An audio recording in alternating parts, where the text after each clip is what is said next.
नमस्कार, जय हिंद, वंदे मातरम। प्यारे बच्चों, आज के इस विशेष सेशन में आपका स्वागत है। पर्यावरण एवं पारिस्थितिकी का लगातार आप पीवाईक्यूज कर रहे हैं और आज की इस क्लास में आपको तकरीबन 72 पीवाईक्यूज मिलने वाले हैं एनवायरनमेंट और इकोलॉजी के। तो ये इंपॉर्टेंट है, पीसीएस आदि परीक्षाओं में पूछे गए हैं, आरओ एरो में पूछे गए हैं।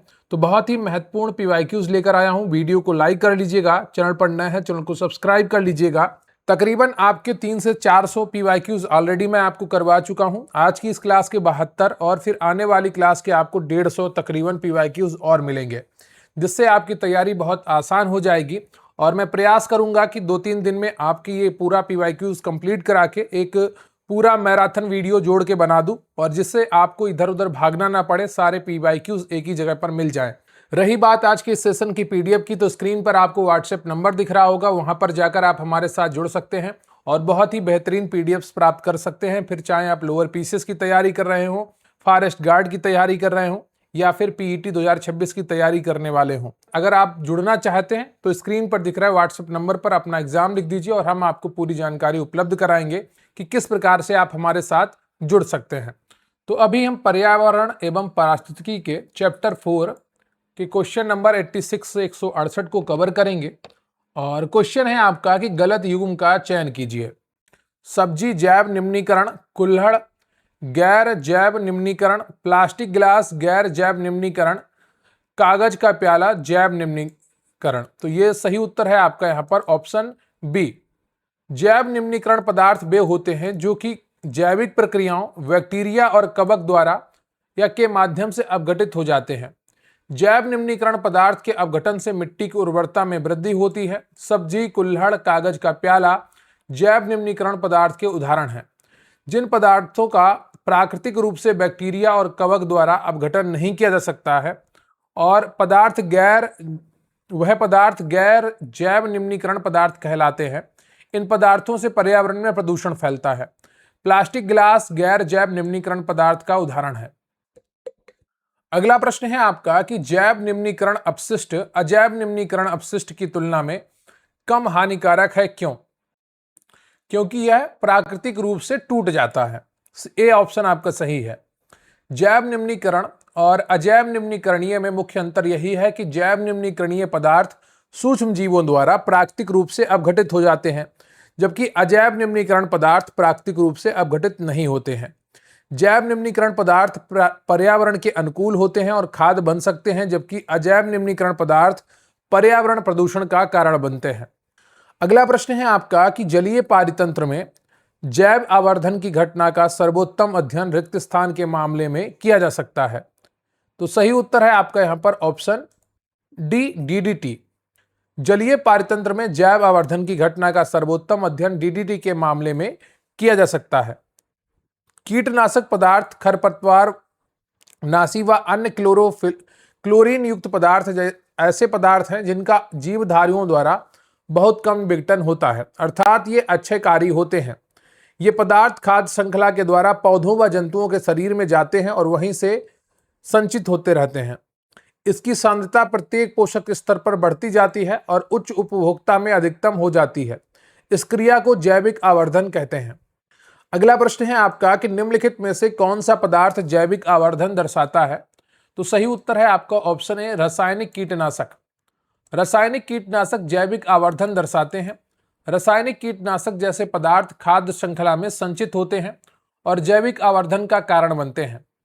अगला प्रश्न है आपका कि निम्नलिखित में से क्या एक जल प्रदूषक है? तो सही उत्तर है आपका ऑप्शन बी, लेड।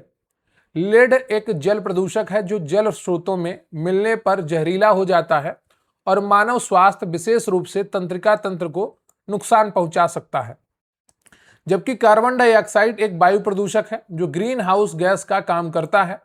ऑक्सीजन स्वयं एक प्रदूषक नहीं है और नाइट्रोजन गैस सामान्य स्थिति में जल प्रदूषक नहीं है, मगर उसके यौगिक जैसे नाइट्रेट, अमोनिया आदि जल प्रदूषण का कारण बन सकते हैं।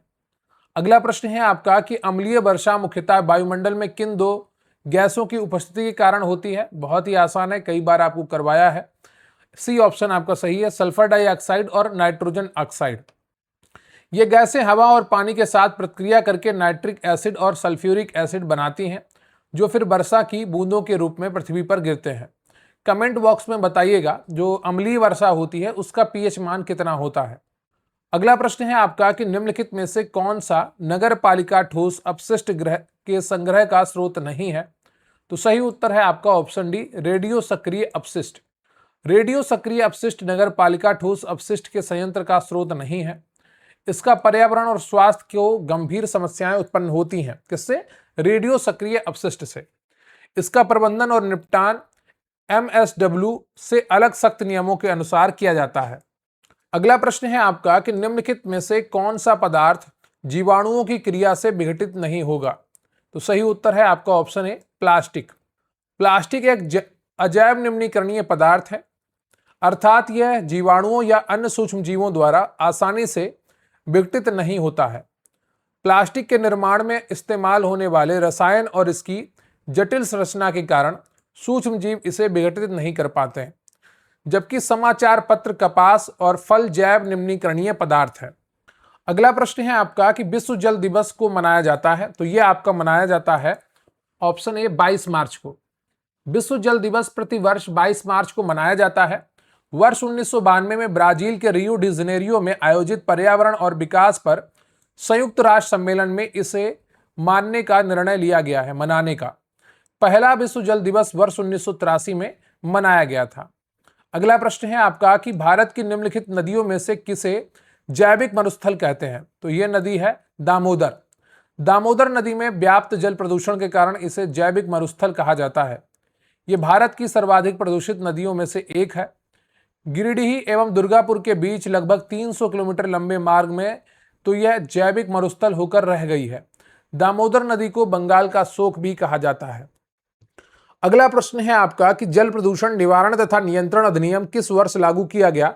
तो यह आपका लागू हुआ था 1974 में। भारत के केंद्रीय प्रदूषण नियंत्रण बोर्ड का गठन एक सांविधिक संगठन के रूप में किया गया। जल प्रदूषण निवारण एवं नियंत्रण अधिनियम वर्ष 1974 में लागू किया गया था। इस अधिनियम को प्रथम बार वर्ष 1988 में संशोधित किया गया था। वर्ष 2003 में इस अधिनियम में अंतिम बार संशोधन किया गया। अगला प्रश्न है आपका कि कथन ए, गंगा बहुत ही प्रदूषित नदी है, कारण आर दिया गया है। जो नदी जितनी पवित्र होती है वह उतनी ही अधिक प्रदूषित होती है। नीचे दिए गए कूट में से सही उत्तर को चुनिए। तो सही उत्तर है आपका ऑप्शन सी, ए सही है परंतु आर गलत है। गंगा उत्तराखंड के गंगोत्री नामक ग्लेशियर से निकलकर बंगाल की खाड़ी में गिरने वाली नदी है। ये भारत की सबसे लंबी नदी है, जिसके तट पर हरिद्वार, बिजनौर, फर्रुखाबाद, कानपुर, प्रयागराज, बनारस, गाजीपुर, बलिया, छपरा, पटना, बरौनी तथा मुंगेर आदि शहर बसे हुए हैं। इन सभी शहरों को औद्योगिक तथा नागरिक अपशिष्ट जल बहकर गंगा में जाता है, जिसके कारण गंगा नदी का जल प्रदूषित होता है। गंगा नदी के जल को लखनऊ की एनवायरमेंट रिसर्च लेबोरेटरी ने वर्ग डी में रखा है, जिसका अर्थ है कि गंगा नदी में प्रदूषण का स्तर अधिक है।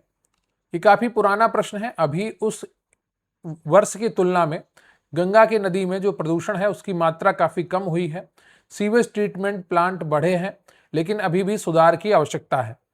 अगला प्रश्न है आपका कि गंगा नदी के प्रदूषित क्षेत्रों को साफ करने के लिए और इसके जल की गुणवत्ता का विश्लेषण करने के लिए केंद्रीय गंगा अथॉरिटी की स्थापना की गई। जल गुणवत्ता का विश्लेषण करने के लिए जिन नगरों में 2 प्रमुख केंद्र हैं वे कौन से हैं। तो ये है कानपुर और वाराणसी। केंद्रीय गंगा अथॉरिटी CGA की स्थापना 1985 में की गई। इसका मुख्य उद्देश्य गंगा नदी के प्रदूषित क्षेत्रों को साफ करना तथा इसके जल की गुणवत्ता का विश्लेषण करना है। गंगा नदी के जल की गुणवत्ता के विश्लेषण के लिए कानपुर और वाराणसी में 2 मुख्य केंद्र स्थापित किए गए। इन केंद्रों के माध्यम से जल की गुणवत्ता का तुलनात्मक विश्लेषण किया जाता है। वर्ष 1995 में केंद्रीय गंगा प्राधिकरण का नाम बदलकर राष्ट्रीय नदी संरक्षण प्राधिकरण कर दिया गया। NRCA के अध्यक्ष प्रधानमंत्री होते हैं। अगला प्रश्न है आपका कि जलाशयों में यूट्रोफिकेशन होता है। तो यह होता है नाइट्रोजनी पोषक तत्वों एवं आर्थोफॉस्फेट के आधिक्य के कारण। जल में अजैविक एवं जैविक पोषक तत्वों के सांद्रण में वृद्धि को यूट्रोफिकेशन कहते हैं। जल में पोषक तत्वों की अधिकता भी जीवों को प्रभावित करती है। इससे जलीय जीव, पौधे जो शैवाल हैं, अधिक वृद्धि करते हैं और जल की सतह ढक लेते हैं। साथ ही ये श्वसन क्रिया हेतु जल के से अधिक ऑक्सीजन का प्रयोग कर लेते हैं, जिससे जल में ऑक्सीजन की कमी हो जाती है, वह अन्य जीव मरने लगते हैं। यह जल निकाय के पोषक तत्व संवर्धन की घटना है। अतः जलाशयों में यूट्रोफिकेशन नाइट्रोजनी पोषक तत्वों एवं आर्थोफास्फेट के आधिक्य के कारण होता है, जबकि इसका परिणाम शैवाल प्रस्फुटन अथवा शैवाल ब्लूम है। अगला प्रश्न है आपका कि विश्व के महासागरों और बड़े झीलों में मृत क्षेत्र की क्या विशेषता है? तो सही उत्तर है आपका ऑप्शन डी, उच्च जैविक ऑक्सीजन मांग, अत्यधिक शैवाल का फैलना और नाइट्रेट और फास्फेट जैसे पोषकों की अधिकता। तो डी ऑप्शन आपका सही है। विश्व के महासागरों व झीलों में मानवीय गतिविधियों के कारण उत्पन्न प्रदूषण से सुपोषण की स्थिति बन जाती है। फलस्वरूप विश्व के महासागर और बड़े झीलों में नाइट्रेट और फास्फेट जैसे पोषक तत्वों की अधिकता होने और शैवालों का अत्यधिक फैलना एवं अन्य उच्च जैविक ऑक्सीजन की मांग करता है। ठीक है, मांग होती है। तो उच्च जैविक ऑक्सीजन की मांग होती है जब शैवाल अधिक फैलते हैं, पोषक तत्व की अधिकता होती है, पोषक तत्वों के सांद्रण एवं वृद्धि से सुपोषण यानी कि यूट्रोफिकेशन की स्थिति उत्पन्न होती है, जिससे शैवालों की संख्या में वृद्धि होती है, जिसके कारण जल में घुलित ऑक्सीजन की मांग में वृद्धि होती है। फलस्वरूप जल में घुलित ऑक्सीजन की मात्रा कम हो जाती है और जलीय जीव की मृत्यु होने लगती है। अगला प्रश्न है आपका कि स्वस्थ पर्यावरण की दृष्टि से निम्नलिखित में से कौन सी एक सर्वाधिक उपयुक्त और उचित पद्धति है?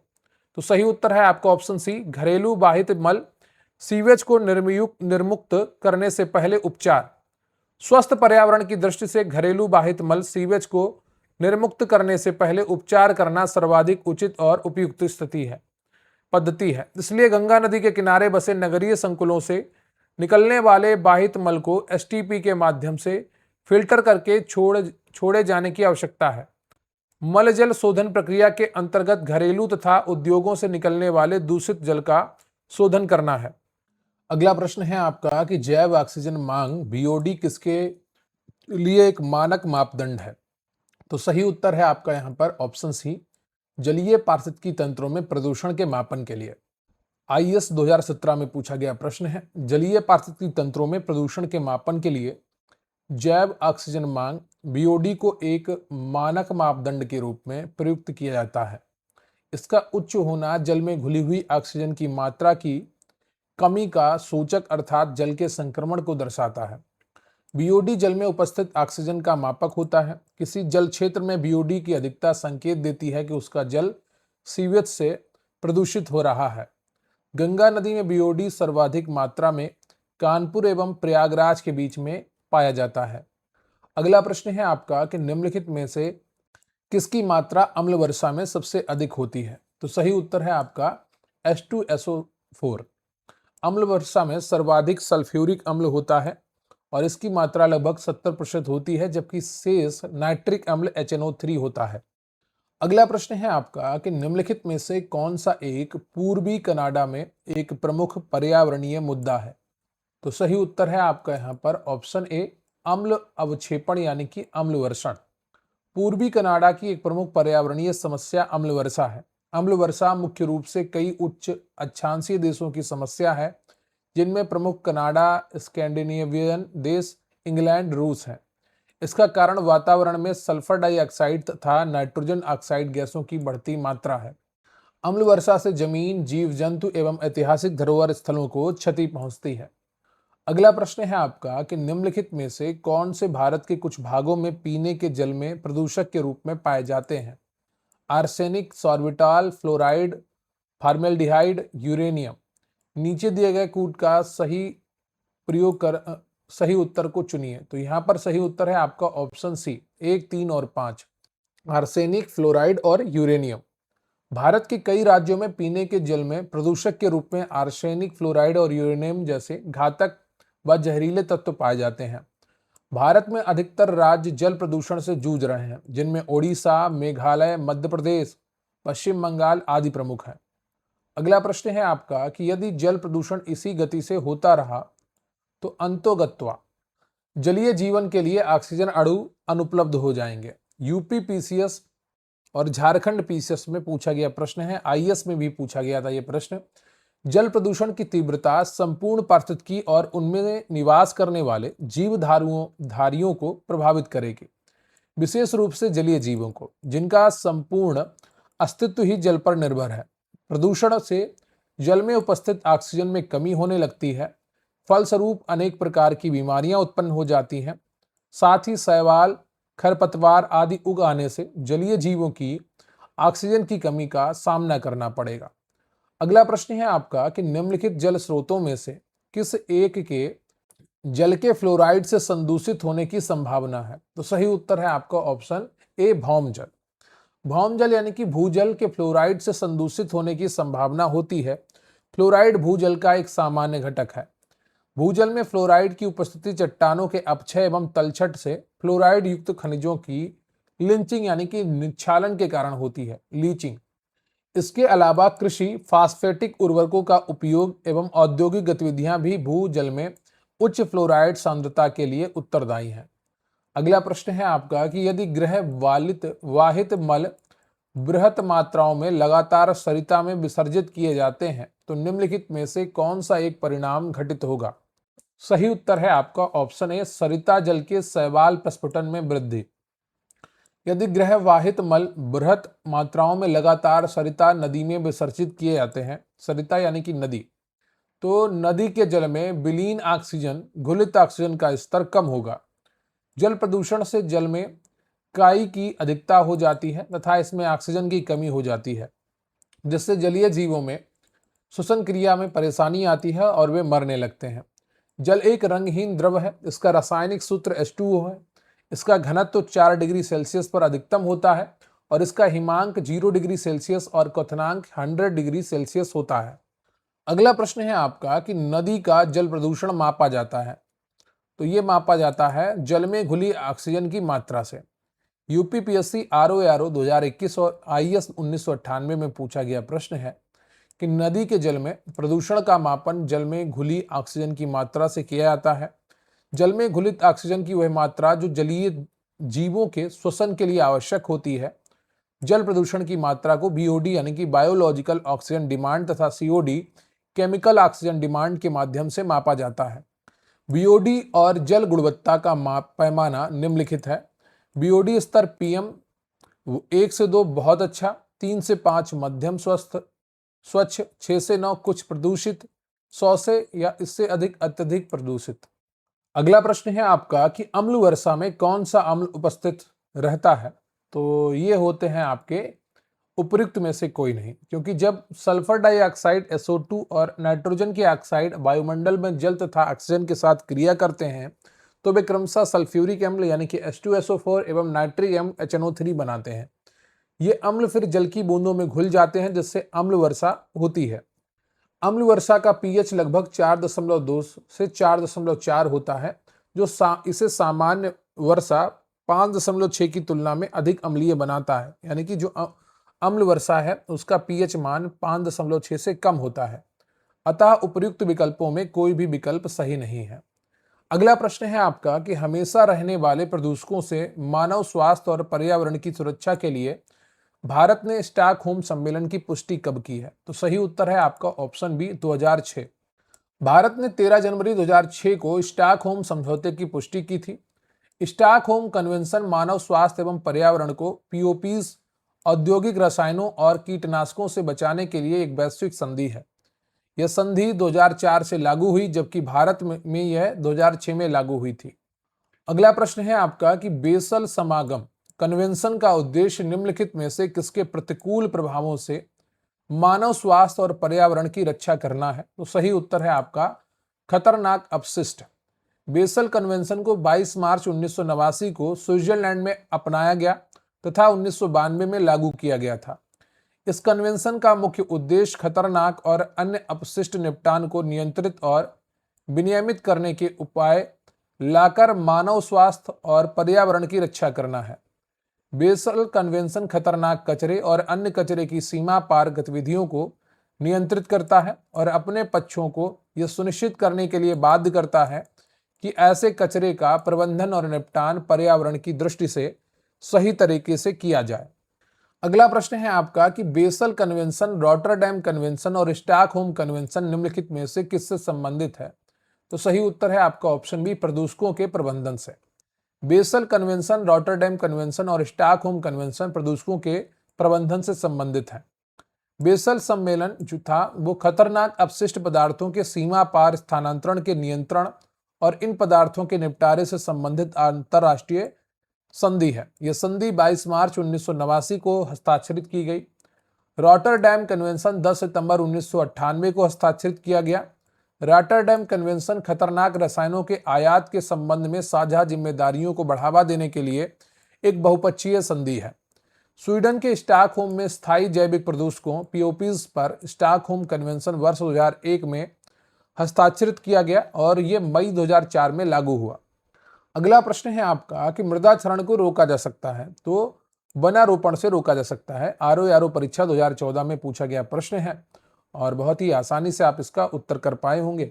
वृक्षारोपण वनस्पतियों, विशेष रूप से अधिक गहरी जड़ों वाली झाड़ियों को उगाकर, पशुओं को चराए जाने से रोककर, नदियों पर छोटे छोटे बांध बनाकर, शस्यावर्तन, फसल चक्र, स्थानांतरित कृषि को प्रतिबंधित करके, ढलान वाले क्षेत्रों में समोच्च रेखीय जुताई, पर्वतीय क्षेत्रों में सीढ़ीदार खेती, पवन की दिशा में समकोणीय जुताई आदि के द्वारा मृदा क्षरण को रोका जा सकता है।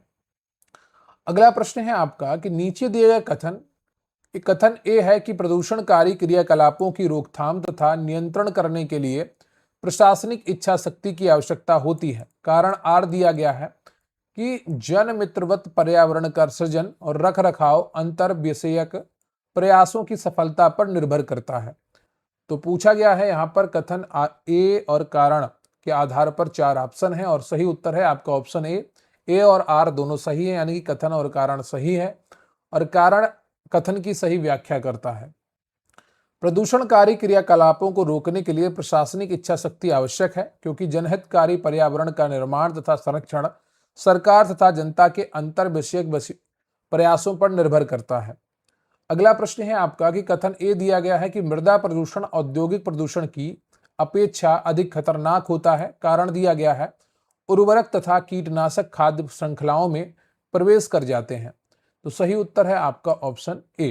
कथन और कारण दोनों सही है और व्याख्या भी सही है। 2010 और 2004 में पूछा गया प्रश्न है मृदा प्रदूषण औद्योगिक प्रदूषण से भी अधिक खतरनाक होता है, क्योंकि फसलों की अधिक पैदावार लेने के लिए मिट्टी में डाले जाने वाले रासायनिक उर्वरक तथा कीटनाशक खाद्य श्रृंखला में प्रवेश कर मनुष्य के स्वास्थ्य को सीधे दुष्प्रभावित करते हैं। विषाक्त पदार्थों तथा कीटनाशकों का सांद्रण उच्चतम पोषण स्तर पर बढ़ता जाता है, इसे जैव आवर्धन कहते हैं। अगला प्रश्न है आपका कि निम्न में से कौन सा सर्वाधिक घरेलू रासायनिक प्रदूषण का कारण है। तो सही उत्तर है आपका ऑप्शन ए कोयले का जलना। कोयले का जलना सर्वाधिक घरेलू रासायनिक प्रदूषण का कारण है। कोयले के जलने से carbon dioxide, carbon monoxide, sulphur dioxide और अन्य जहरीली गैसें निकलती हैं। इन सभी प्रदूषकों में होने वाले वायु प्रदूषण से अनेक स्वास्थ्य संबंधी समस्याएं उत्पन्न होती हैं, जैसे अस्थमा, सांस लेने में कठिनाई, मस्तिष्क क्षति आदि। अगला प्रश्न है आपका कि बायो रेमेडिएशन एक तकनीकी है। इस तकनीकी का बड़े पैमाने पर उपयोग किसके नियंत्रण के लिए किया जा रहा है। तो सही उत्तर है आपका ऑप्शन डी भारी धातु प्रदूषण। जैविक उपचार यानी कि बायो रेमेडिएशन एक तकनीकी है जिसका बड़े पैमाने पर उपयोग मिट्टी और जल में मौजूद प्रदूषकों तथा पर्यावरणीय प्रदूषकों के निस्तारण हेतु हो रहा है। इसमें उन्हीं धातु एवं पदार्थों को रखा जाता है जो सूक्ष्म जीवों द्वारा आसानी से निष्प्रभावी हो जाते हैं। उदाहरण के लिए पेट्रोलियम उत्पाद, भारी धातु, क्रूड ऑयल। अगला प्रश्न है आपका कि इंसिनरेटर्स का प्रयोग निम्नलिखित में से किसके लिए किया जाता है। तो सही उत्तर है ऑप्शन ए कूड़े कचरे को जलाने के लिए। इंसिनरेटर्स का प्रयोग मुख्यतः कचरे जैसे इलेक्ट्रॉनिक कचरे या अस्पताल के अपशिष्ट को जलाने के लिए किया जाता है। इसमें पशुओं के मृत शरीरों को भी जलाने की व्यवस्था होती है। इंसिनरेटर का अर्थ होता है भस्मक, कचरा जलाने की मशीन। इसे स्वच्छ भारत मिशन के अंतर्गत शौचालयों तथा कूड़ा घरों से जोड़कर लगाया जा रहा है। अगला प्रश्न है आपका कि किस प्रकार के प्रदूषण से बचाव के लिए ग्रीन मफलर का उपयोग किया जाता है। तो ये ध्वनि, शोर। ग्रीन मफलर अधिक आबादी वाले या ध्वनि प्रदूषण वाले क्षेत्रों जैसे सड़कों के किनारे, औद्योगिक क्षेत्रों और राजमार्गों के आसपास के रिहायशी इलाकों में 4-6 पंक्तियों में वृक्षारोपण कर ध्वनि प्रदूषण को कम करने की एक तकनीकी है, ताकि घने पेड़ ध्वनि प्रदूषण को कम कर सके, क्योंकि पेड़ पौधे ध्वनि को फिल्टर करते रहते हैं और मनुष्यों को होने वाली हानि से बचाते हैं। अगला प्रश्न है आपका, प्रदूषकों को उनके दीर्घकालीन प्रभाव के साथ दिए गए कूट की सहायता से सुमेलित करिए। प्रदूषक और प्रभाव के रूप में दिया गया है कार्बन मोनोऑक्साइड, नाइट्रोजन के ऑक्साइड, धूल के कण और सीसा। इनको आपका मिलान करना है। लीवर और किडनी को क्षति, कैंसर, श्वास संबंधी रोग और केंद्रीय नर्वस सिस्टम और कूट यहां पर दिए गए हैं। तो सही उत्तर है आपका ऑप्शन सी। कार्बन मोनोऑक्साइड से लीवर और किडनी की क्षति होती है। नाइट्रोजन के ऑक्साइड से कैंसर की संभावना बढ़ती है। धूल के कणों से श्वास संबंधी रोग होते हैं और सीसा जो होता है आपका मरकरी, उससे केंद्रीय नर्वस सिस्टम प्रभावित होता है। अगला प्रश्न है आपका कि किस स्तर यानी कि डेसिबल से अधिक की ध्वनि खतरनाक ध्वनि प्रदूषण कहलाती है। सही उत्तर है आपका ऑप्शन डी 80 डेसिबल। 80 डेसिबल से अधिक तीव्रता वाली ध्वनि को ध्वनि प्रदूषण कहा जाता है। विश्व स्वास्थ्य संगठन के अनुसार ध्वनि प्रदूषण की अधिकतम सीमा दिन में 45 डेसिबल और रात में 35 डेसिबल है। इससे अधिक तीव्रता की ध्वनि हानिकारक होती है। अगला प्रश्न है आपका कि पराध्वनिक जेट की उड़ान के कारण क्या उत्पन्न होता है। तो उत्पन्न होता है सी, ओजोन परत में बाधा। पराध्वनिक जेट विमानों से निकलने वाला एरोसॉल पदार्थ ओजोन परत को नष्ट करता है, अर्थात ओजोन परत में बाधा उत्पन्न होती है। अगला प्रश्न है आपका कि स्वचालित वाहनों से उत्सर्जित सबसे विषाक्त धातु प्रदूषक है। तो सबसे विषाक्त धातु प्रदूषक कौन है? लेड है, पीबी है। स्वचालित वाहनों से उत्सर्जित सबसे विषाक्त धातु प्रदूषक लेड या सीसा है। यहाँ पर मैंने सीसा को आपको मरकरी बता दिया है, मरकरी पारा होता है, ठीक है। सीसा क्या? लेड होता है, ये ध्यान रखिएगा, ठीक है। ये जो मैंने यहाँ पर एक गलती की है, सीसा क्या होता है? पीबी होता है आपका, लेड होता है, और मरकरी पारा होता है। सीसा वायु में उपस्थित ऑक्सीजन से क्रिया करके लेड ऑक्साइड बनाता है, जो श्वसन के माध्यम से मानव शरीर में पहुंचकर केंद्रीय तंत्रिका तंत्र को प्रभावित करता है, जिससे मस्तिष्क एवं किडनी से संबंधित बीमारियां उत्पन्न होती हैं। अगला प्रश्न है आपका कि ईंधन के रूप में कोयले का उपयोग करने वाले विद्युत संयंत्रों से प्राप्त फ्लाई ऐश के संदर्भ में निम्नलिखित कथनों में से कौन सा सही है? फ्लाई ऐश का उपयोग भवन निर्माण के लिए ईंटों के उत्पादन में किया जा सकता है। फ्लाई ऐश का उपयोग कंक्रीट में कुछ पोर्टलैंड सीमेंट अंश के स्थानापन्न विकल्प के रूप में किया जा सकता है। फ्लाई ऐश केवल सिलिकॉन डाइऑक्साइड तथा कैल्शियम ऑक्साइड से बना होता है और इसमें कोई विषाक्त तत्व नहीं होता है। तो सही उत्तर है आपका केवल 1 और 2, तीसरा आपका गलत है। फ्लाई ऐश कोयले से चलने वाले ताप विद्युत संयंत्रों से निकलने वाला एक अपशिष्ट पदार्थ है। इसमें सिलिकॉन डाइऑक्साइड, कैल्शियम ऑक्साइड के अलावा बेरिलियम, कैडमियम, क्रोमियम, सीसा और पारा इत्यादि विषाक्त तत्व पाए जाते हैं। फ्लाई ऐश का उपयोग ईंट बनाने तथा कंक्रीट उत्पादन में पोर्टलैंड सीमेंट के स्थानापन्न के रूप में किया जा सकता है। फ्लाई ऐश में मौजूद जहरीली धातुएं भौम जल को दूषित कर देती हैं। फ्लाई ऐश में लगातार सांस लेने से न्यूमोनाइटिस, एलर्जी, दमा, लंग फाइब्रोसिस, ब्रोंकाइटिस, कैंसर और सिलिकोसिस जैसी बीमारियां हो सकती हैं। अगला प्रश्न है आपका कि निम्नलिखित में से कौन सा एक धूम कोहरे स्मॉग के बनने का सर्वाधिक महत्वपूर्ण कारक है? तो सही उत्तर है आपका ऑप्शन सी, अनेक वायु प्रदूषक स्रोतों की उपस्थिति। कोहरे एवं धुएं के मिश्रण को धूम कोहरा कहते हैं। जब प्रदूषक हवा में छोड़े जाते हैं तो धूम कोहरा बनता है। इसका निर्माण उन औद्योगिक क्षेत्रों में होता है जहां धुएं का विशाल मात्रा में उत्सर्जन होता है। धूम कोहरा nitrogen oxide, sulphur dioxide, carbon monoxide और वाष्पशील कार्बनिक यौगिकों सहित कई रसायनों से बना है, लेकिन इसके 2 मुख्य घटक पार्टिकुलेट मैटर और जमीनी स्तर पर ओजोन है। अगला प्रश्न है आपका कि प्रदूषण युक्त वायुमंडल को निम्न में से किसके द्वारा स्वच्छ किया जाता है? तो सही उत्तर है आपका ऑप्शन बी, वर्षा। प्रदूषण युक्त वायुमंडल में धूल, धुआं व अन्य हानिकारक पदार्थ सम्मिलित होते हैं। इन प्रदूषकों को वर्षा द्वारा स्वच्छ किया जाता है। अगला प्रश्न है आपका कि निम्नलिखित में से कौन सा एक पौधा वाहनों के प्रदूषकों को अवशोषित करने के लिए सामान्यतः सड़क के साथ साथ उगाया जाता है? तो सही उत्तर है आपका बोगेनवेलिया। वाहनों के प्रदूषकों को अवशोषित करने के लिए सामान्यतः सड़क के साथ साथ बोगेनवेलिया पौधा उगाया जाता है। यह मुख्यतः दक्षिण अमेरिका का स्थानीय पौधा है। अगला प्रश्न है आपका कि निम्नलिखित में से कौन सा वायु का अकार्बनिक गैसीय प्रदूषक है? तो सही उत्तर है आपका B, hydrogen sulphide. Hydrogen sulphide वायु का अकार्बनिक गैसीय प्रदूषक है। अन्य अकार्बनिक प्रदूषकों में cadmium sulphide, ammonium nitrate, lead sulphide आदि को शामिल किया जाता है। अगला प्रश्न है आपका कि निम्नलिखित में से कौन वायु प्रदूषण की रोकथाम की एक यंत्रीय विधि नहीं है? तो सही उत्तर है आपका ऑप्शन डी, साइक्लोन डिवाइडर। वायु प्रदूषण रोकथाम की यंत्रीय विधियां हैं बैग फिल्टर, साइक्लोन कलेक्टर और साइक्लोन सेपरेटर, किंतु साइक्लोन डिवाइडर वायु प्रदूषण की रोकथाम की यंत्रीय विधि नहीं है। साइक्लोन डिवाइडर वायु, गैस या द्रव में मौजूद कणों को अलग करने का एक उपकरण है। अगला प्रश्न है आपका कि कोयला, पेट्रोल, डीजल आदि का दहन मूल स्रोत है? तो सही उत्तर है आपका ऑप्शन सी, वायु प्रदूषण का। कोयला, पेट्रोल व डीजल की बड़ी मात्रा में जलने से प्रतिवर्ष वायुमंडल में कार्बन डाइऑक्साइड तथा कार्बन मोनोऑक्साइड गैसों की मात्रा में उत्तरोत्तर वृद्धि होती जा रही है, जिससे वायु प्रदूषण बढ़ रहा है। अगला प्रश्न है आपका कथन ए और कारण आर। कथन ए है कि जाड़े की ऋतु में दिल्ली में वायु प्रदूषण उच्च स्तर का रहता है। कारण आर है कि मोटर गाड़ियों में दहन प्रक्रिया जाड़े में बढ़ जाती है। तो सही उत्तर है आपका यहाँ पर ऑप्शन सी, ए सही है परंतु आर गलत है। क्यों? दहन प्रक्रिया नहीं बढ़ती है लेकिन मौसम ऐसा हो जाता है।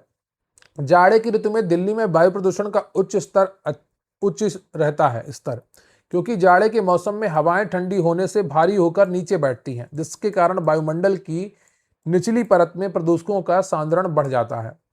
अगला प्रश्न है आपका कि भारत के बड़े नगरों में वायु प्रदूषण का सबसे बड़ा स्रोत क्या है? तो परिवहन खंड है। भारत के बड़े नगरों में वायु प्रदूषण का सबसे बड़ा स्रोत परिवहन खंड है। जब मानवीय अथवा प्राकृतिक कारणों से गैसों की निश्चित मात्रा एवं अनुपात में अवांछनीय परिवर्तन हो जाता है या वायु में इन गैसों के अतिरिक्त कुछ अन्य विषाक्त गैसें या कणकीय पदार्थ मिल जाते हैं तो उसे वायु प्रदूषण कहते हैं। भारत के बड़े शहरों में परिवहन खंड के कारण डीजल और पेट्रोलियम पदार्थों के अत्यधिक प्रयोग से विभिन्न गैसें व धुआं उत्पन्न होता है, जो वायु प्रदूषण का सबसे बड़ा कारक है।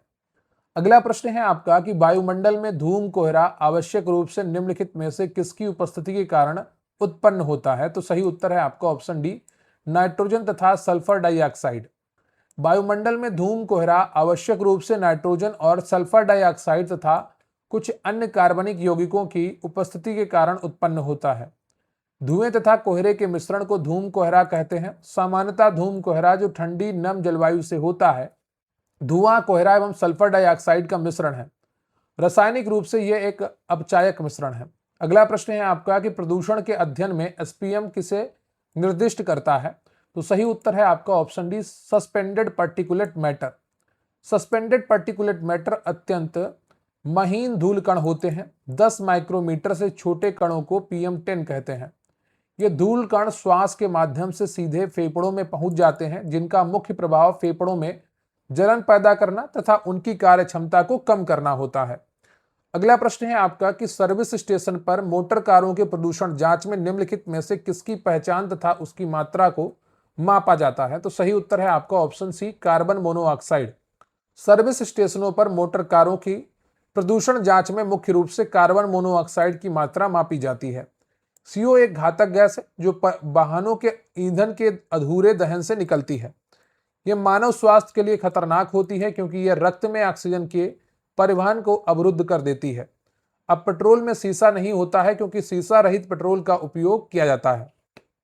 अगला प्रश्न है आपका कि निम्नलिखित में से कौन सा ईंधन पर्यावरण में निम्नतम प्रदूषण करता है? तो यह है आपका हाइड्रोजन। हाइड्रोजन एक स्वच्छ ऊर्जा वाहक है। हाइड्रोजन एक रंगहीन, गंधहीन गैस है जिसे पर्यावरणीय प्रदूषण से मुक्त भविष्य की ऊर्जा के रूप में देखा जा रहा है।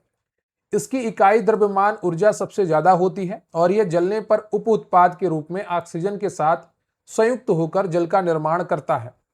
इसलिए यह न केवल ऊर्जा क्षमता से युक्त है बल्कि पर्यावरण के अनुकूल भी है।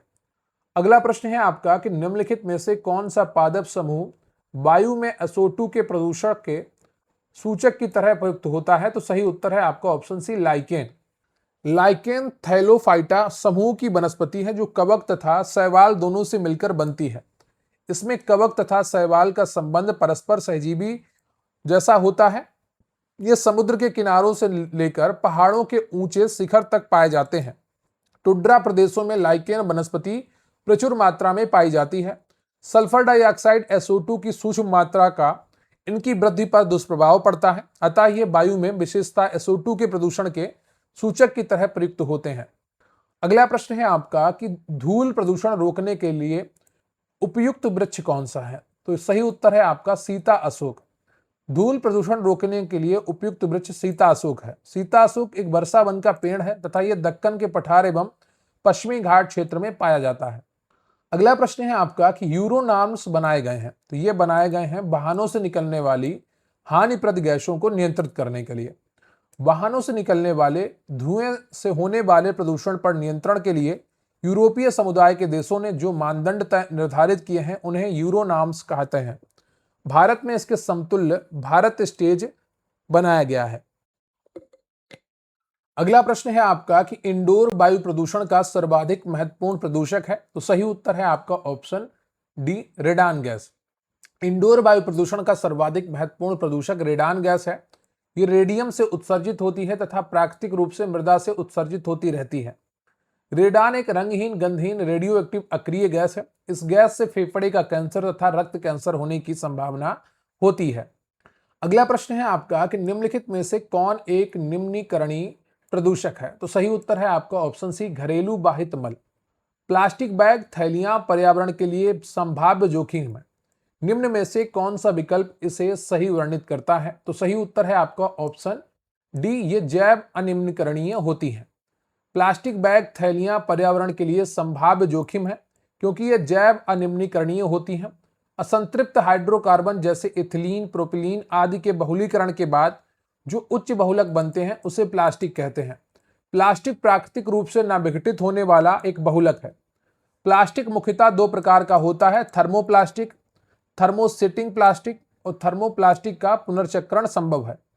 अगला प्रश्न है आपका कि मानव गतिविधियों से परिवर्तित पर्यावरण कहलाता है, क्या कहलाता है आपसे पूछा गया है। सही उत्तर है आपका ऑप्शन बी एंथ्रोपोजेनिक पर्यावरण।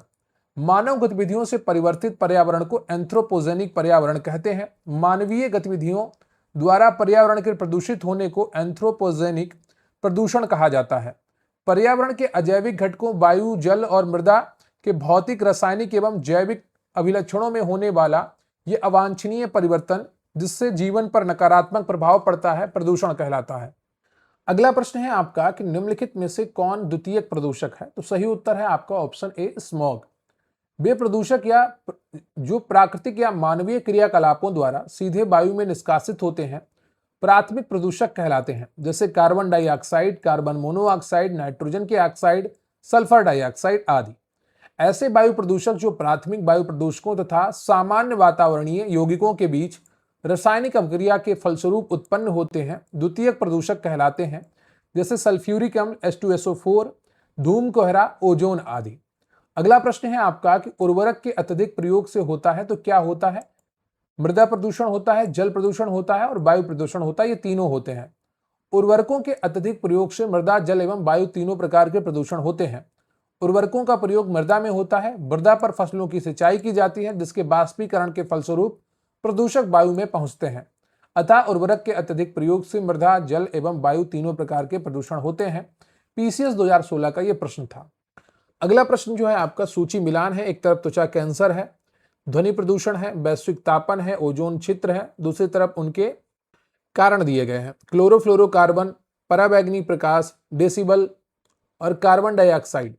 तो ध्वनि प्रदूषण डेसिबल से मिल जाएगा, त्वचा कैंसर जो है आपका पराबैंगनी प्रकाश से मिल जाएगा, वैश्विक तापन कार्बन डाइऑक्साइड से मिल जाएगा और ओजोन छिद्र क्लोरोफ्लोरोकार्बन से मिल जाएगा। तो सही उत्तर है आपका ऑप्शन यहाँ पर बी। त्वचा कैंसर पराबैंगनी प्रकाश ध्वनि प्रदूषण डेसिबल वैश्विक तापन कार्बन डाइऑक्साइड ओजोन छिद्र क्लोरोफ्लोरोकार्बन। अगला प्रश्न है आपका कि कौन सा प्रदूषण नॉक्नी सिंड्रोम के लिए उत्तरदायी है? तो सही उत्तर है आपका ऑप्शन ए फ्लोराइड। नॉक्नी सिंड्रोम के लिए फ्लोराइड प्रदूषक उत्तरदायी है। यह रोग सामान्यतः बच्चों में होता है। इस रोग के अंतर्गत दोनों पैरों की हड्डियां विकृत होकर टेढ़ी हो जाती हैं जिससे दोनों घुटनों में काफी अंतर रहता है। अगला प्रश्न है आपका कि रिंगेलमैन स्केल का प्रयोग निम्नलिखित के घनत्व मापन में होता है। तो सही उत्तर है आपका ऑप्शन डी धुआं। रिंगेलमैन स्केल का प्रयोग धुएं के घनत्व मापन के लिए होता है। इसका विकास पेरिस के कृषि इंजीनियर प्रो मैक्समिलियन रिंगेलमैन द्वारा 1888 में किया गया था। अगला प्रश्न है आपका कि निम्नलिखित में से कौन सा एक जैव निम्नीकरणीय यानी कि बायोडिग्रेडेबल नहीं है? तो सही उत्तर है आपका ऑप्शन बी, चांदी की पन्नी। ऊनी चटाई, चमड़े का थैला, जूट की टोकरी बायोडिग्रेडेबल है यानी कि जैव निम्नीकरणीय है, जबकि पॉलीथीन, चांदी की पन्नी आदि जैव निम्नीकरणीय नहीं है। इनके निम्नीकरण में सैकड़ों वर्ष लग जाते हैं। अगला प्रश्न है आपका कि बिस्फेनॉल ए, बीपीए जो चिंता का कारण है, निम्नलिखित में से किस प्रकार के प्लास्टिक के उत्पादन में एक संरचनात्मक मुख्य घटक है? तो सही उत्तर है आपका ऑप्शन बी, पॉलीकार्बोनेट। तो बहुत सारे प्लास्टिक जो उत्पाद आते हैं बच्चों वाले, तो उसमें बीपीए फ्री लिखा रहता है, तो वो बीपीए फ्री क्या होता है? बिस्फेनॉल ए होता है। बिस्फेनॉल ए एक औद्योगिक रसायन है जिसका उपयोग पॉलीकार्बोनेट, एक कठोर एवं स्पष्ट प्लास्टिक बनाने के लिए किया जाता है तथा इसका उपयोग कई उपभोक्ता उत्पादों में भी किया जाता है।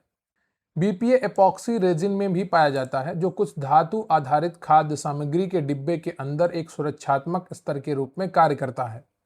बिस्फेनॉल ए डिब्बाबंद खाद्य पदार्थों के सुरक्षात्मक आंतरिक एपॉक्सी रोल कोटिंग्स और पॉलीकार्बोनेट टेबलवेयर, खाद्य भंडारण कंटेनर, पानी की बोतलों जैसे उपभोक्ता उत्पादों से भोजन में लीक कर सकता है। पॉलीकार्बोनेट की बोतलों से तरल में बीपीए किस हद तक रिश्ता है? यह कंटेनर की उम्र की तुलना में तरल या बोतल के तापमान पर अधिक निर्भर करता है।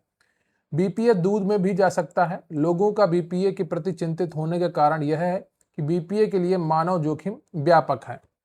अगला प्रश्न है आपका कि ताम्र प्रगलन संयंत्रों के बारे में चिंता का कारण क्या है? वे पर्यावरण में कार्बन मोनोऑक्साइड की घातक मात्राओं में निर्मुक्त कर सकते हैं। ताम्रमल यानी कि कॉपर स्लैग पर्यावरण में कुछ भारी धातुओं के निच्छालन यानी कि लीचिंग का कारण बन सकते हैं। वे सल्फर डाइऑक्साइड को एक प्रदूषक के रूप में निर्मुक्त कर सकते हैं यानी कि छोड़ सकते हैं। तो सही उत्तर है आपका ऑप्शन बी, 1, 2 और 3 सही है, पहला गलत है। ताम्र प्रगलन, प्रगलन का अर्थ यहाँ पर स्मेल्टिंग है। क्या? स्मेल्टिंग। तो जो कॉपर स्मेल्टिंग प्लांट हैं उनके बारे में यहाँ बात हो रही है। इस प्रक्रिया से सल्फर डाइऑक्साइड गैस बाहर निकलती है जो एक वायु प्रदूषक है। अशुद्ध अयस्क से चट्टानी अवशेषों को धातुमल के रूप में हटाने हेतु चूना पत्थर का प्रयोग किया जाता है। ये धातुमल भारी धातुओं को भूजल में ले जा सकते हैं जो मानव स्वास्थ्य के लिए हानिकारक होता है। अगला प्रश्न है आपका कि भारत के समुद्री जल में हानिकारक शैवाल प्रस्फुटन में हो रही वृद्धि पर चिंता व्यक्त की गई है। इस संवृत्ति का क्या यह कारक तत्व हो सकता है? एक, ज्वारनद मुख से पोषक तत्वों का निर्वहन, दूसरा, मानसून में भूमि से जलवाह, तीसरा, समुद्रों में उत्प्रवाह। निम्नलिखित कूटों के आधार पर सही उत्तर चुनिए। तो सही उत्तर है आपका ऑप्शन डी, 1, 2 और 3। भारत के समुद्री जल में हानिकारक शैवाल प्रस्फुटन में हो रही वृद्धि पर चिंता व्यक्त की गई है। इसका प्रमुख कारण ज्वारनद मुख में पोषक तत्वों का प्रवाह, मानसून में भूमि से जलवाह तथा समुद्रों में उत्प्रवाह इत्यादि है। अगला प्रश्न है आपका कि हाइड्रोजन सल्फाइड प्रदूषक का मुख्य स्रोत क्या है? तो यह है सड़ते हुए वनस्पति एवं पशु पदार्थ। हाइड्रोजन सल्फाइड प्रदूषक का मुख्य स्रोत सड़ते हुए वनस्पति एवं पशु पदार्थ है। हाइड्रोजन सल्फाइड एक रंगहीन गैस है जिसमें सड़े हुए अंडे जैसी तीव्र दुर्गंध आती है। हाइड्रोजन सल्फाइड अक्सर ऑक्सीजन की अनुपस्थिति में कार्बनिक पदार्थों के माइक्रोबियल अपघटन से उत्पन्न होता है, जैसे दलदलों और सीवरों में। इस प्रक्रिया को आमतौर पर अवायवीय पाचन के रूप में जाना जाता है, जो सल्फेट कम करने वाले सूक्ष्म जीवों द्वारा किया जाता है। अगला प्रश्न है आपका, कथन और कारण दिया गया है। कथन है कि विश्व में पर्यावरण अवक्रमण की गंभीर समस्या है। कारण दिया गया है कि इस समस्या का एक प्रमुख कारण मिट्टी एवं वनों का अवक्रमण है। अवक्रमण का मतलब है यहाँ पर डिग्रेडेशन, ठीक है, डिग्रेडेशन। तो सही उत्तर है आपका ऑप्शन डी, ए सही है, परंतु आर आंशिक रूप से ही सही है। सामान्य रूप से जनसाधारण के लिए पर्यावरण अवनयन तथा पर्यावरण प्रदूषण समानार्थी होते हैं, क्योंकि दोनों का संबंध पर्यावरण की गुणवत्ता में ह्रास से होता है, किंतु इनके कारकों तथा इनके प्रभावों के क्षेत्र एवं मापक के आधार पर इनमें अंतर स्थापित किया जा सकता है। पर्यावरण प्रदूषण का अर्थ होता है मात्र मनुष्य के कार्यों द्वारा स्थानीय स्तर पर पर्यावरण की गुणवत्ता में ह्रास, जबकि पर्यावरण अवनयन अवक्रमण का अर्थ होता है मानवीय क्रियाओं तथा प्राकृतिक प्रक्रमों द्वारा स्थानीय, प्रादेशिक तथा विश्व स्तरों पर पर्यावरण की गुणवत्ता में ह्रास तथा अवनयन। उदाहरणार्थ ज्वालामुखी उद्भेदन, भूकंप, स्थलखंड में उत्थान एवं अवतलन, वलन एवं भ्रंशन, वायुमंडलीय तूफान यथा टाइफून, हरिकेन, टार्नेडो, बाढ़ तथा सूखा, प्राकृतिक कारणों से वन में अग्नि का प्रकोप, प्राकृतिक विद्युत विसर्जन, उपलवृष्टि यानी कि ओलापात, अति हिमपात, भौमिकीय अपर्दन, भूस्खलन आदि प्राकृतिक कारक हैं। अगला प्रश्न है आपका कि नीचे दो कथन दिए गए हैं। अभिकथन ए है कि अभिकथन ए तथा दूसरे को कारण आर कहा गया है। अभिकथन ए है कि CO2, SO2 और NO2 गैसें वर्षा जल में घुल जाती हैं और अम्लीय वर्षा उत्पन्न करती हैं। कारण दिया गया है कि कार्बन डाइऑक्साइड, सल्फर डाइऑक्साइड और नाइट्रोजन के ऑक्साइड जैसी गैसों की उच्च सांद्रता के कारण वायुमंडलीय वायु प्रदूषित होती है। तो यहां पर जो सही उत्तर है आपका वो ए और आर दोनों सही हैं और आर ए की सही व्याख्या करती है। CO2, SO2 और NO2 गैसें वर्षा जल में घुल जाती हैं और अम्लीय वर्षा उत्पन्न करती हैं, क्योंकि कार्बन डाइऑक्साइड, सल्फर डाइऑक्साइड और नाइट्रोजन के ऑक्साइड जैसी गैसों की उच्च सांद्रता के कारण वायुमंडलीय वायु प्रदूषित होती है। अगला प्रश्न है आपका कि निम्नलिखित में से कौन सा वायु प्रदूषण का प्रमुख कारण है। तो सही उत्तर है आपको ऑप्शन बी, जीवाश्म ईंधन का जलना। उपयुक्त विकल्पों में जीवाश्म ईंधन का जलना वायु प्रदूषण का प्रमुख कारण है। जीवाश्म ईंधन के दहन से अनेक पर्यावरण अवनयनकारी गैसें उत्सर्जित होती हैं, जैसे carbon dioxide, carbon monoxide, sulphur dioxide एवं नाइट्रोजन के ऑक्साइड जैसी प्रदूषणकारी गैसें उत्सर्जित होती हैं, जो वायु प्रदूषण का प्रमुख कारण है। तो जो डिग्रेडिंग गैस उत्सर्जित होती हैं, carbon dioxide, carbon monoxide, sulphur dioxide एवं नाइट्रोजन के ऑक्साइड होती हैं। ठीक है। अगला प्रश्न है आपका कि निम्नलिखित कथनों पर विचार कीजिए। कथन एक है कि बाजार में मिलने वाली अनेक च्युइंगम पर्यावरणीय प्रदूषण का स्रोत मानी जाती है। दूसरा है कि अनेक च्युइंगम में गोंद गम बेस के रूप में प्लास्टिक होता है। उपयुक्त कथनों के संबंध में निम्नलिखित में से कौन सा कथन सही है आपसे पूछा गया है, और ए कथन सही है। दोनों सही है और व्याख्या भी सही है। बाजार में मिलने वाली अनेक च्युइंगम पर्यावरणीय प्रदूषण का स्रोत मानी जाती है, क्योंकि अनेक च्युइंगम में गोंद का जो बेस होता है वो प्लास्टिक होता है। च्युइंगम मूलतः स्वाद और रंगों से युक्त प्लास्टिक है। ये अपाच्य और पानी में अघुलनशील है, जिससे इसे बिना टूटे लगातार चबाया जा सकता है। व्यावसायिक रूप से च्युइंगम का उत्पादन सिंथेटिक गम बेस के आधार पर किया जाता है, जो गैर बायोडिग्रेडेबल होता है, जिसका अवशेष पर्यावरण में लंबे समय तक बना रहता है और एक खतरनाक पर्यावरणीय प्रदूषक माना जाता है। अगला प्रश्न है आपका कि पर्यावरण संरक्षण एजेंसी EPA के अनुसार निम्नलिखित में से कौन सा सल्फर डाइऑक्साइड उत्सर्जन का सबसे बड़ा स्रोत है। तो सही उत्तर है आपका ऑप्शन डी, जीवाश्म ईंधनों का उपयोग करने वाले विद्युत संयंत्र। पर्यावरणीय संरक्षण एजेंसी EPA के अनुसार जीवाश्म ईंधनों का उपयोग करने वाले विद्युत संयंत्र सल्फर डाइऑक्साइड उत्सर्जन का सबसे बड़ा स्रोत है तथा कारखानों आदि से कोयला या तेल जैसी चीजों के जलाने से इसका निर्माण होता है। इसका रासायनिक जो सूत्र है वो SO2 है। ये गंध युक्त विषैली गैस है। अगला प्रश्न है आपका कि प्लास्टिक के उपयोग के परिणाम स्वरूप अनेक पर्यावरण संबंधी समस्याएं हुई हैं। इसके लिए निम्नलिखित में से कौन सा कथन सही है। तो सही उत्तर है आपका ऑप्शन ए, वे गैर जैव निम्नीकरणीय नॉन बायोडिग्रेडेबल है। प्लास्टिक एक गैर जैव निम्नीकरणीय पदार्थ है। गैर जैव निम्नीकरणीय पदार्थ ऐसे होते हैं जो सूक्ष्म जीवों द्वारा अपघटित नहीं हो पाते हैं। इसके अतिरिक्त ये जल और भोजन श्रृंखला में प्रदूषण का कारण है। ये मानव, जीव जंतु, जल, भूमि एवं पर्यावरण को हानि पहुंचाता है। अगला प्रश्न है आपका सूची 1 को सूची 2 से मिलाना है। एक तरफ अंतरराष्ट्रीय कन्वेंशन दिए गए हैं, दूसरी तरफ उनके विषय दिए गए हैं। Stockholm convention, Minamata convention, Basel convention, Rotterdam convention, इन सब के बारे में हम लोग पढ़ चुके हैं। सीधे उत्तर पर जाते हैं। स्टॉकहोम कन्वेंशन जो है वो दीर्घ स्थायी जैव प्रदूषक से संबंधित है। मिनीमाता कन्वेंशन पारे का बाध्यकारी समझौता है। बेसल कन्वेंशन खतरनाक अपशिष्टों का सीमा पारीय संचलन और उनका निपटान है। ये इंपॉर्टेंट है, याद रखिएगा। बेसल कन्वेंशन परीक्षा में पूछा जा सकता है। अगला प्रश्न है आपका कि पारा प्रदूषण के बारे में निम्नलिखित कथनों पर विचार कीजिए। स्वर्ण खनन गतिविधि विश्व में पारा प्रदूषण का स्रोत है। दूसरा है कि कोयला आधारित ऊष्मीय शक्ति संयंत्र थर्मल पावर प्लांट के से पारा प्रदूषण होता है। तीसरा है कि पारा के संपर्क में आने का कोई ज्ञात सुरक्षा स्तर नहीं है। तो सही उत्तर है आपका सभी तीन आपके कथन सही है। पारा एक प्रमुख प्रदूषक है, इसके प्रदूषण में मिनी माता रोग होता है। ठीक है, पारा प्रदूषण के कई कारण हैं, जिसमें स्वर्ण खनन गतिविधियां, कोयला आधारित विद्युत ग्रह आदि शामिल हैं। इसमें स्वर्ण खनन का योगदान लगभग 1/3 है। पारा प्रदूषण अनेक व्याधियों का कारण बनता है। इस प्रदूषण से नियंत्रण के लिए वैश्विक स्तर पर अभी कोई सुरक्षा तंत्र नहीं विकसित हो पाया है। अगला प्रश्न है आपका कि निम्नलिखित में से कौन प्रदूषित जगह में नहीं उगता है? तो ये नहीं उगते हैं लाइकेन। लाइकेन वायु प्रदूषण के संकेतक होते हैं। जहां वायु प्रदूषण अधिक होता है वहां लाइकेन नहीं उगते हैं। लाइकेन अर्थात शैवाल प्लस कवक निम्न श्रेणी की छोटी वनस्पतियों के समूह होते हैं। ये विभिन्न आधारों जैसे वृक्षों की पत्तियों, छालों, प्राचीन दीवारों, चट्टानों एवं शिलाओं पर उगते हैं। लाइकेन प्रायः दलदली क्षेत्रों में पाए जाते हैं। वायु प्रदूषण के प्रति संवेदी होने के कारण ये प्रायः नगरों के समीप नहीं पाए जाते हैं। ज्ञातव्य है कि लाइकेन सल्फर डाइऑक्साइड SO2 के प्रति अत्यधिक संवेदनशील होते हैं। SO2 की मात्रा बढ़ने पर यह समाप्त होने लगते हैं। अगला प्रश्न है आपका कि निम्नलिखित अधिनियमों और नीतियों पर विचार कीजिए। देखिए 4 अधिनियम दिए गए हैं। जल प्रदूषण की रोकथाम और नियंत्रण अधिनियम, जल उपकर अधिनियम, राष्ट्रीय जल नीति, वायु प्रदूषण और रोकथाम और नियंत्रण अधिनियम। ऊपर उल्लिखित अधिनियमों और नीति के संदर्भ में उनके आरंभिक वर्ष के संदर्भ में निम्नलिखित में से कौन सा सही आरोही क्रम है? नीचे दिए गए विकल्पों में से सही उत्तर चुनिए। तो आरंभिक वर्ष कौन सा है, उसके अनुसार आपको बढ़ते हुए वर्षों के क्रम में लगाना है।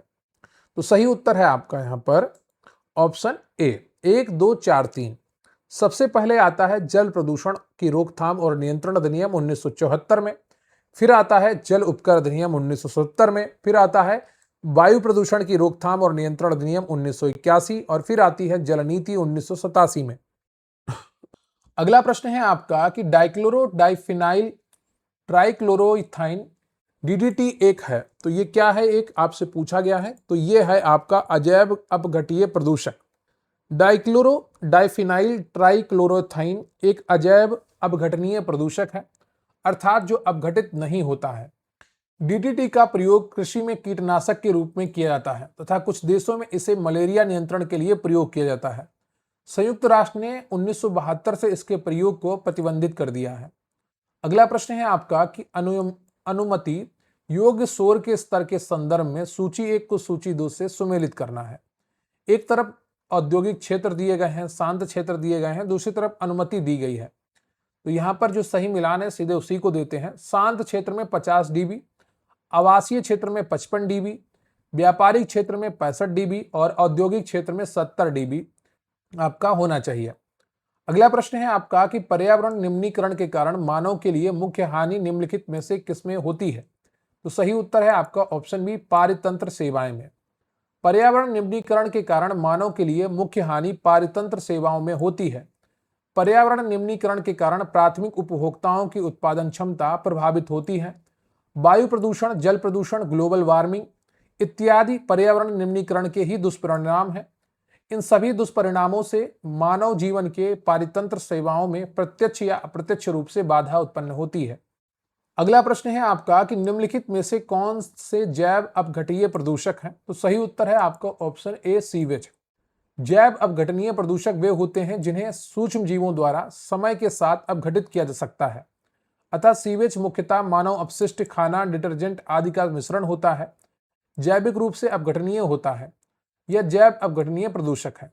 तो आज का ये चैप्टर आपका कंप्लीट होता है।